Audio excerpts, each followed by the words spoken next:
All right. Well, hello, good evening, good afternoon, good morning to everybody that is tuning into this video from your boy from Thoughts.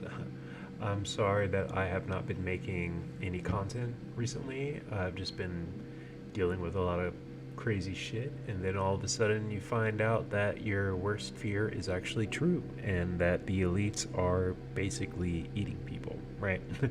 And doing a bunch of other crazy shit that is honestly nightmare fuel and has basically infiltrated my entire thought pattern for about a good little bit now.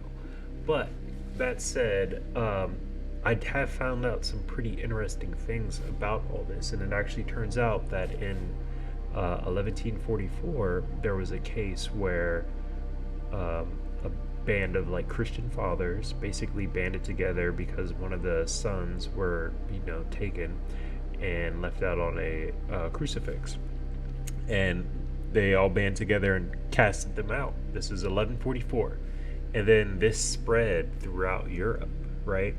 So, what else happened on 1144?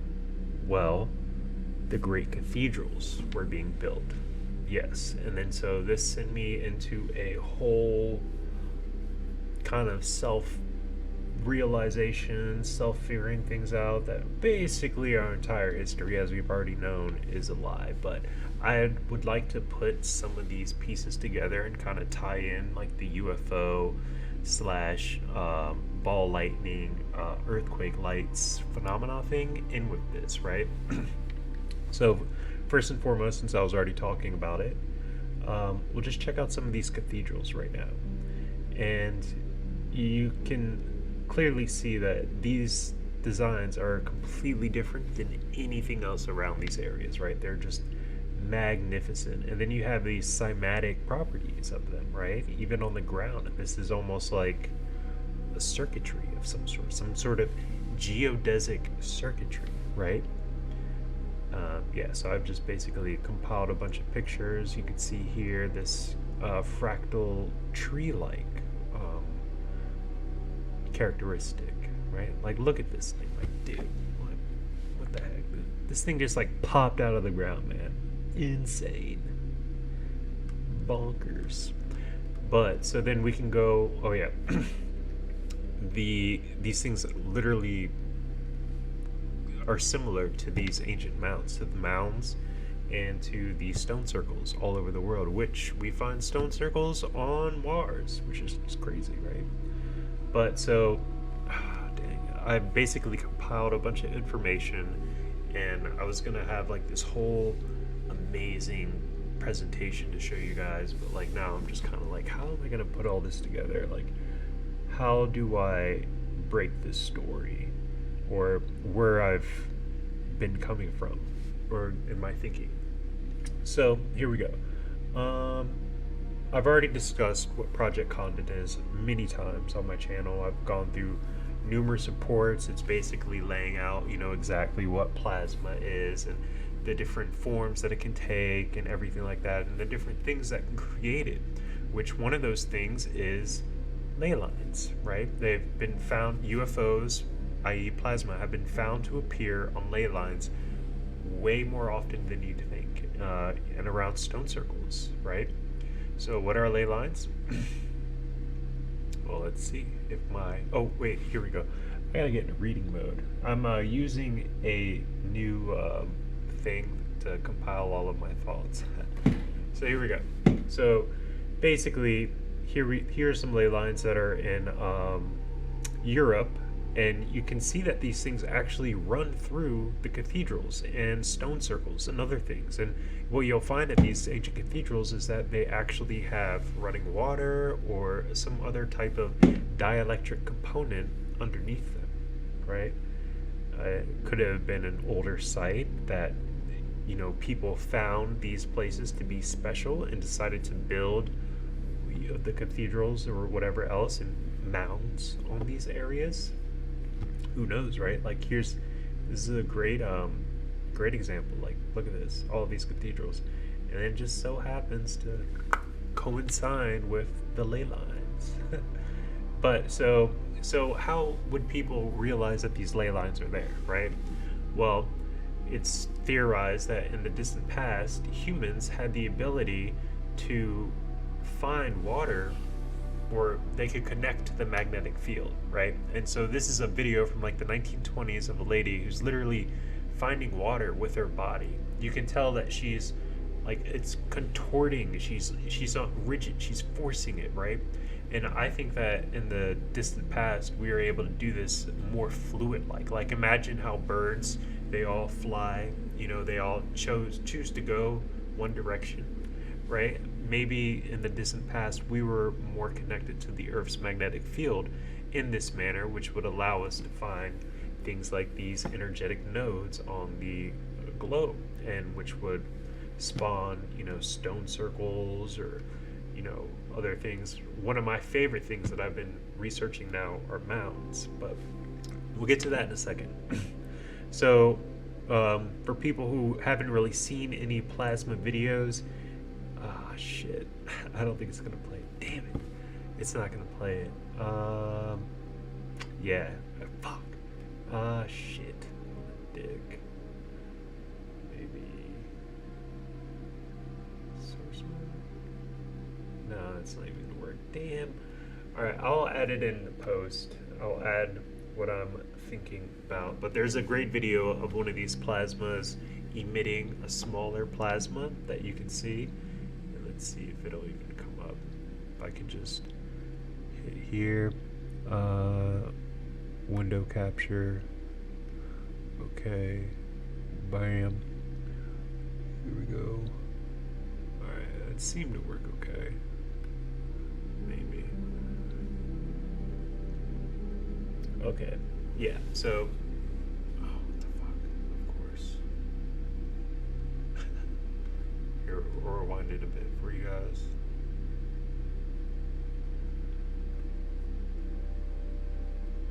No. Wow. Oh, well, here we go.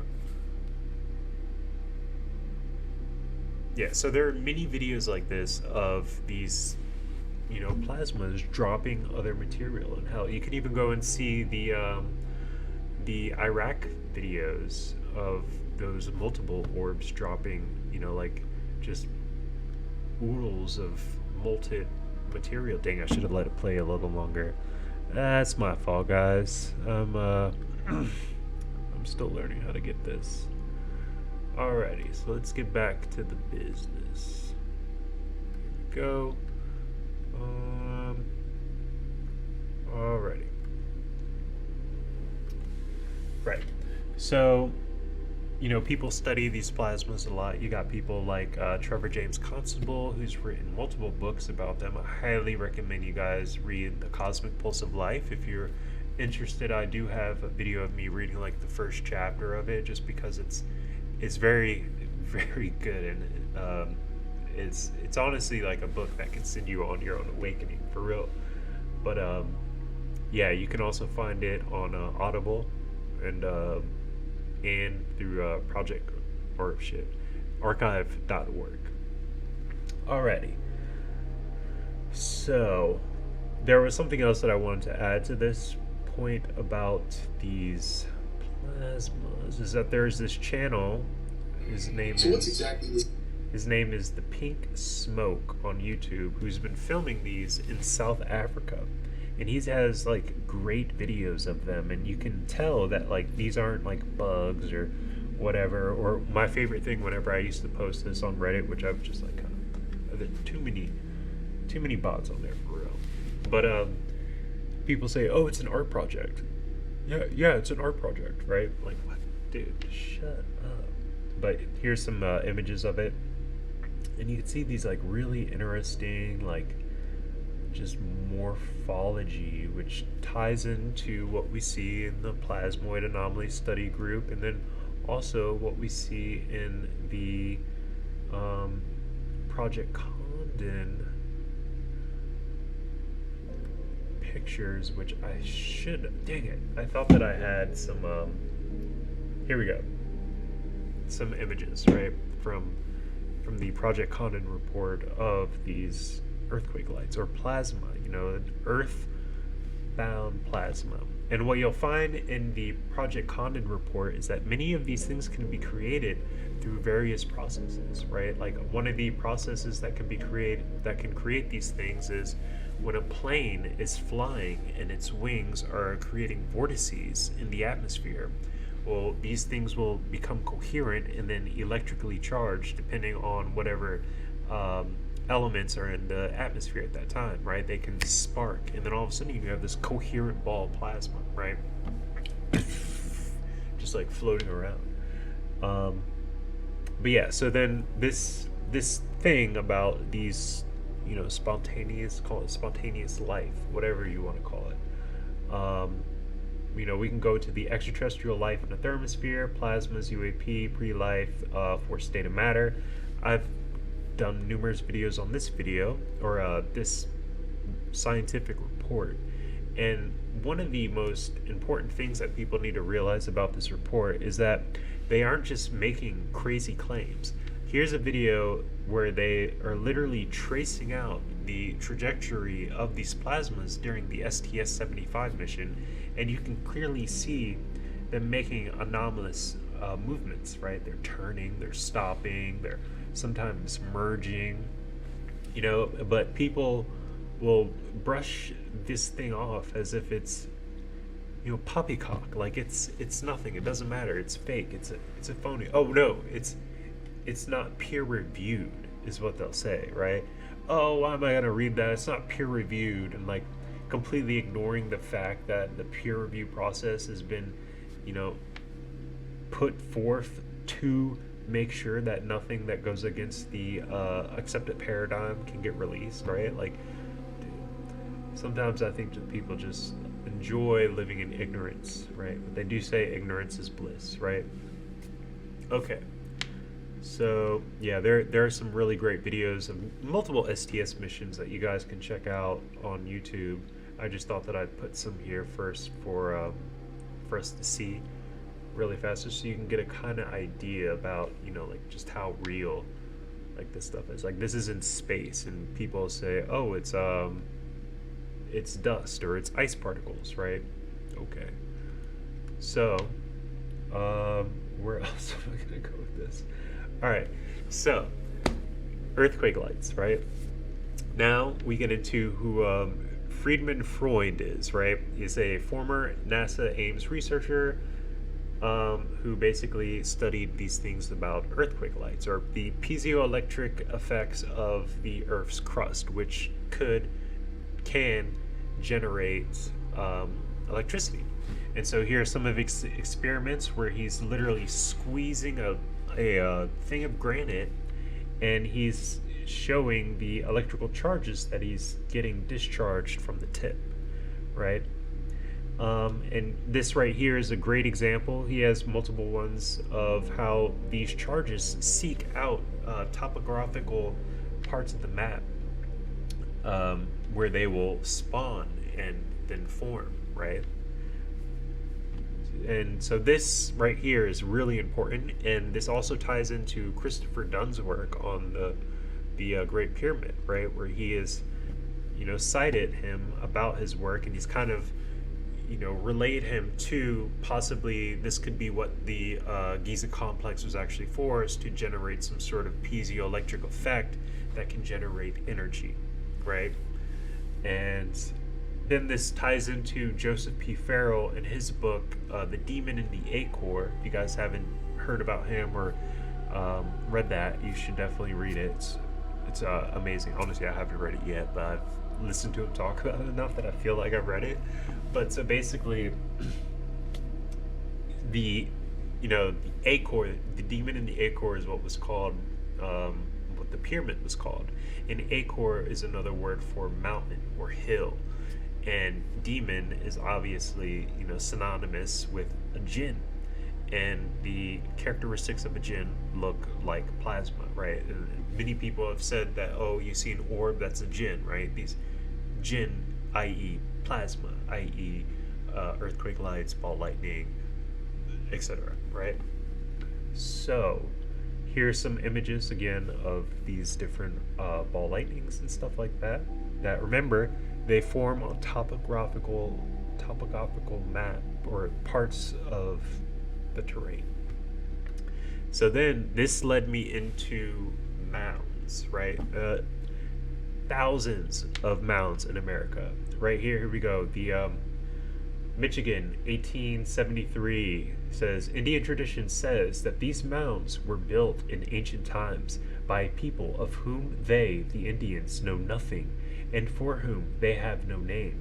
That the mounds were occupied by the Totil Indians and subsequently by the Windots, but were constructed long before their time. So these mounds from the 1800s, these Indians are saying, whoa, these things have been here for a while, these are like the ancient mound builders, blah blah blah. Now when you actually look at the design of these mounds, you can see similarities from this one right here, particularly the green one, from Teotihuacan, right? But look at these things, right? Indiantown, Florida, 500 BC. They've dated some of these back to 4,000 years ago, and that's being conservative, right? But what do you see when you see these different designs? Look at how they're using the water. And these are huge. This is like a lot of work. Don't think about this as something tiny. Like, you see these people on top of the ridge right here?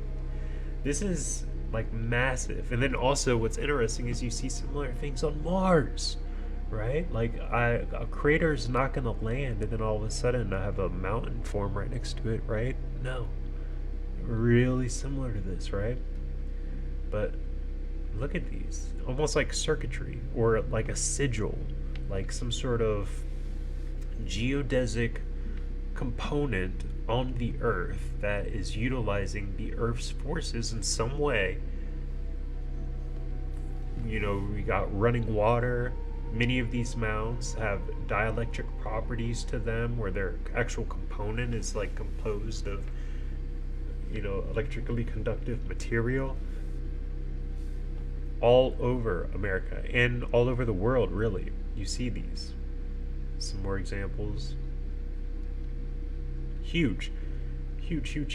And some people have done, this is interesting, you've got the pentagonal star fort shape. Look how big these things are. This is like this would be one of the small ones in here, right? Look at this. Amazing. And people have done research and they've actually thought about, okay, how much dirt or material would they have to bring to do this? And it was, if you have a 5-gallon bucket, right, you'd be carrying millions of buckets to fill one of these mounds, right? Like, how are they doing this? How are they moving this much earth, right? Like, look at this thing. This does not look like an Indian dwelling spot, or even, I don't even know what to describe it, right? They look alien, really. That's what they seem like to me. This one right here, Poverty Point, is over 2,000 feet in diameter, and it's suspected, this one right here is 4,500 years old, and it's thought, was this a complete circle and that the part of the Mississippi just ran through it over time, right?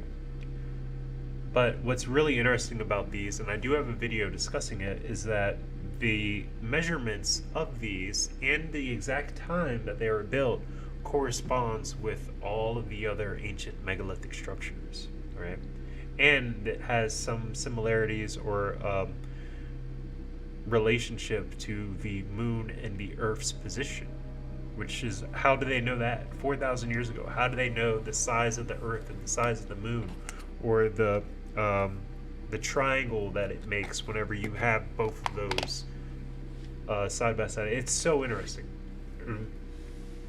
I don't want to make this video crazy long, but at the same time, there's so much information that I just want to get out. So maybe I'll just throw this video out there, just everything out on the ground, and then I'll come back and I'll try and clean it up for you guys, because this is a lot. This is a lot to take in, right?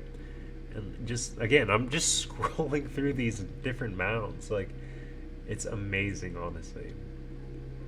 And look at this. This ring is part of a bigger structure, part of a bigger one, and the ring itself is 1,490 feet in diameter.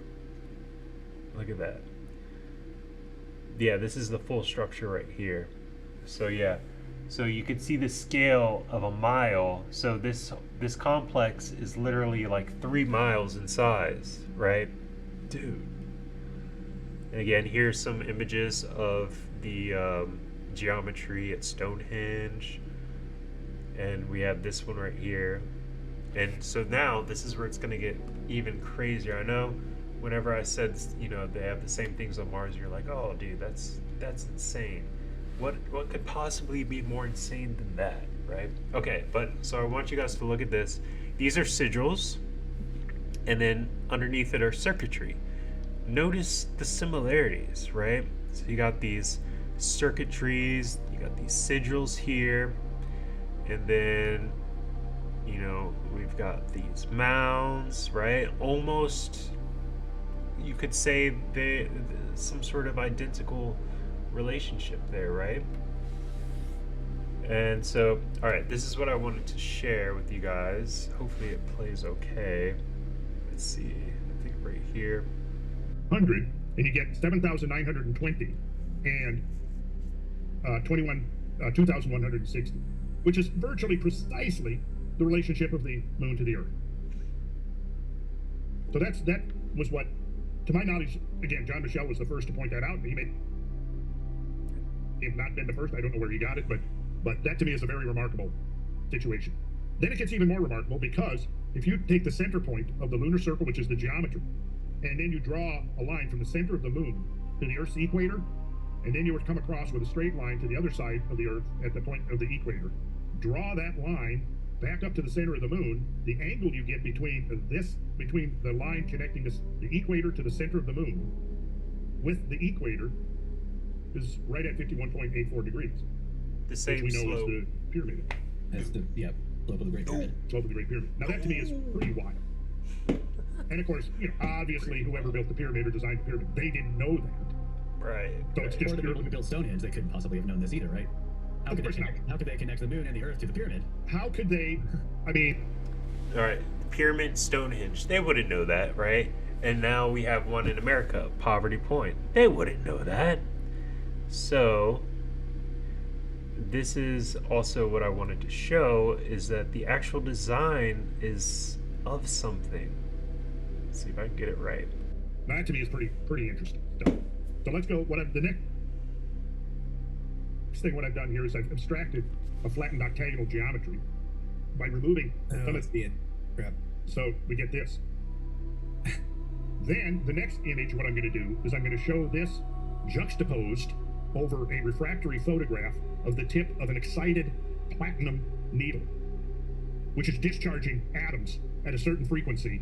Once that tip has been energized, it starts discharging atoms, and the atoms come off in a very specific pattern as they're coming off of the point of this tip of this highly energized platinum needle, a very, very fine, honed to an extremely fine tip, right?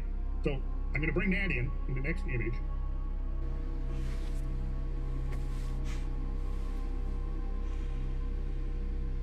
Bro. Can you see it? Yeah.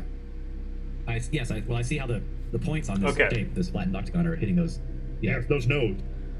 So basically, it's becoming clear that there is some sort of geodesic energy process going on, right? Here's another really good video right here talking about the age. The inner ring is 2,000 feet in diameter, appearing to be a half circle. This is almost exact. It's going to take forever. In other words, not only were the Indians of 4,000 years ago sufficiently organized to build the huge, even, and geometric ring at Poverty Point, but they were also capable of duplicating it across great distances. Now notice the dating. He's actually saying 4,000 years ago. That's actually the most conservative of the dates. It may have been built as long as 4,500 years ago, which is interesting because while this structure, which we see right here, was being built, this was being built at the same time that the pyramids were being built on the Giza Plateau, the same time that the great cities were being built in the Indus Valley between India and Pakistan. the same time the 7 great cities of Samaria were being built. Over here in North America, we had a parallel going on with that. Now, to give you a sense of the Okay, so right there, that should already make your brain just go, what? Right? Pretty interesting, right? And then, so I did want to show you guys some of the structures on Mars, which you have multiple things on there. But again, right, see the similarities here. Here's another one. And also remember that platinum tip and how it had the points on the side. It almost resembles these, right? And again, this is like aged probably thousands of years or something like that, millions of years. But could it be something similar, right? You see this pentagonal structure right here.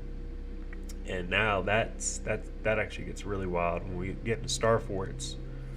But yeah, just notice some of the similarities to the stuff that we have on Earth, right? And it could be a little different because it's on a completely different planet, right? But so, oh, and then I also wanted to show the artifacts that have been found on Mars, right? Like these are actual weird things that people look for, and you can actually go to Gene Ward's YouTube channel and find hundreds of these things. And there are many other people who do this kind of research, but it's there, and all you have to do is look at it, really. And then there's another interesting thing with the UFOs that have been filmed on Mars. And so when you look at these, to me, they resemble the plasmas that we see at the pink smoke, right? Very similar, very strange, correct? Yes, very correct, Aaron, very good. All right, class. Now we're going to go into the star forts, which is probably one of the craziest things that I have been learning about now. But these structures are found all over the world, right? And they're huge. They're massive. Like, this is the one that people even talk about, and they don't even talk about the fact that there's one in the center of America that's 300 miles wide, or the whole Antarctica continent is basically one as well.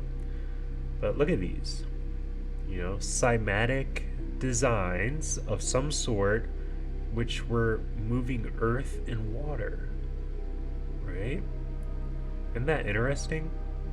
I'd be very curious to learn about what kind of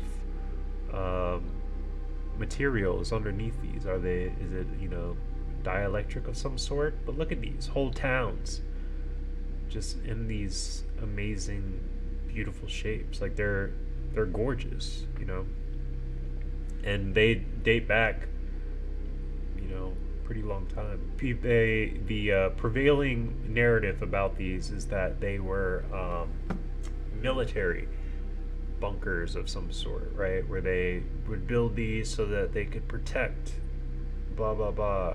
But all of these have gotten overrun, like all the ones from the Civil War that were in America, and I'm pretty sure some of the other ones around the world too, like in Japan and other places, have all been overrun. But yes, cymatic design of some sort. What's up, kitty? What up, kitty? We'll say hi. Alright, and then so we're gonna get into the massive star forts right now. This is where it gets insane. But here's one right here, about a mile long, and this is a known bastion fort in America. It's 100 feet off the ground, right? And this is on the backside of the 300-mile wide one, which, surprise, surprise, there's a military base in the center and at the tip, with all the major cities on all 5 sides. Huh. Kind of weird, right? Kind of weird. And it just so happens to point to the submarine base over there off the coast of California. And this one right here is really wild when you look at it. So right at the base of this one, the geological Earth people actually went to this island right here to get high resolution imagery of that one specific spot, which just so happens to be smack dab in the middle in the back of this huge pentagonal star formation. And you're not even going to believe what the size is when you measure it from the end or from the bottom all the way to the tip. It's 6,666 miles, right? And if you follow the slope down, which is 6 miles down to the bottom, right, to the lowest point, then it's 6,666 miles long, right? Just, I guess, a coincidence, right?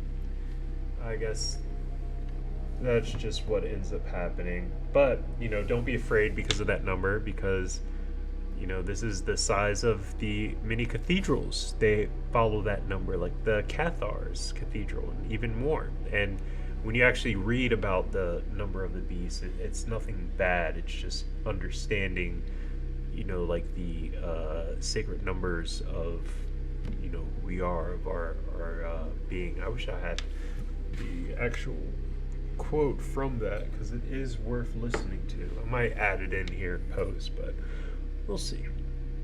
This is a lot of information I'm just throwing out, and I've got no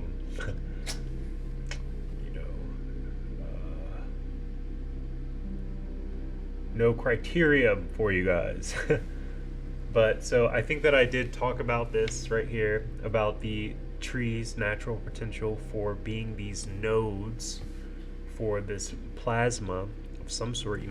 Think about the orbs and plasma as, just a aspect of the subtle earth energies that apparently the ancients were able to work with and generate in some form or manner, connecting to universal geometry and something was going on back then. And I think that the reason why we've most likely been halted from upholding this great potential of humanity is because of who are the people who brought down those twin towers, those 3 towers, right? Who are the people who are fucking everything up for us, making us work, making us in debt, going to wars, tons of sacrifice. And then so this is actually where my thinking went, in which basically just kind of sent me over the edge, right? So you have these megalithic structures, or you have these cathedrals being built, and then you have these megalithic structures in South America. Also you have these amazing earthworks in America. And what do you find when you go to the remnants of these places is you see almost barbaric people sacrificing, or massive killing over top of these things, right? Like, it really makes you kind of wonder, like, what happened and how did this happen? Like, the Jesuits went down to South America, of course, of Cortez, and they're the ones who basically were saying, like,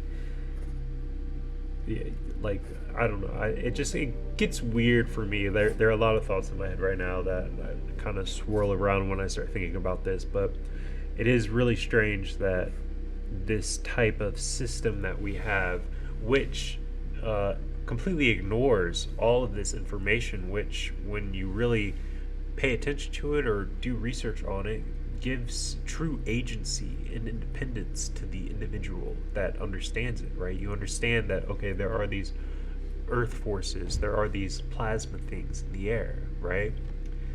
I don't know, it's really, really interesting. And yeah, I just wanted to share this with you guys. So if you can, please like, comment, and subscribe, and I will be back with a new one soon.